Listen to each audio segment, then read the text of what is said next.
ஆண்டவருக்குள்ளே வந்ததுக்கப்புறம் பிரச்சனை இல்லை அப்படின்னு சொல்கிறது வந்து சுத்தமாக வந்து சத்தியத்துக்கு புறம்பானது. சத்தியம் என்ன சொல்லுதுன்னா, ஆண்டவரே என்ன சொல்கிறாரு, சிலுவை பின்பற்றி கொண்டு என் பின்னாடி வாங்க, ஆனால் அது உங்களுக்கு இலகுவாக இருக்கும்னு சொல்கிறாரு.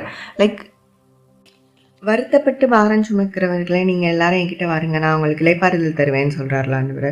அப்போ அந்த வருத்தப்பட்டு பாரம் சுமக்கிறவங்க வந்து நம்ம வந்து நம்மளோட கவலைகள் எல்லாம் கர்த்தரிடத்துல வச்சிடணும். அவர் நம்மளை ஆதரிப்பார்னு ஏதோ சொல்லுது. அவர் நம்மளுக்கு ஆறுதல் செய்வார் அப்படின்னு சொல்லுது.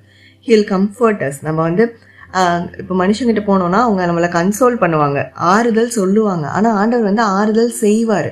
ஸோ நம்மளுக்கு சமாதானங்கிறது வந்து ஆண்டவருக்குள்ளக்க இருக்கும். நம்ம இப்போ ஆண்டவருக்குள்ளே இருக்கும்போது நம்மளுக்கு மனசுக்குள்ளே நம்மளுக்கு சமாதானம் இருக்கும். ஆனால் சுற்றி போராட்டம் இருக்க தான் செய்யும். பட் வீணோ நம்மளுக்கு வந்து மாம்சத்தோடும் ரத்தத்தோடும் போராட்டம் இல்லை. நம்மளுக்கு வந்து துரைத்தனங்களோட அதிகாரங்களோடும் வானமண்டலங்களுக்கு பொல்லாத ஆவிகளின் சேனைகளோடும் நம்மளுக்கு போராட்டம் உண்டு. ஆனால் அவைகளுக்கு எதிர்த்து நிற்கிற திராணி உள்ளவர்கள் ஆகும்படி நம்ம ஆவிக்குரிய சர்வாயுத வர்க்கத்தை அணிஞ்சுக்கொள்ளணும். ஆண்டவருடைய வார்த்தை நம்மளுக்கு இருக்கு. தேவன் பரிசுத்த ஆவியானவர் கைட் பண்ண நம்மளுக்கு கூட இருக்காரு. ஸோ இதுதான் ரியாலிட்டியே தவிர பிரச்சனையே வரக்கூடாது, எல்லாமே ஸ்மூத்தாக போகணும் அப்படிங்கிறது கிடையவே கிடையாது.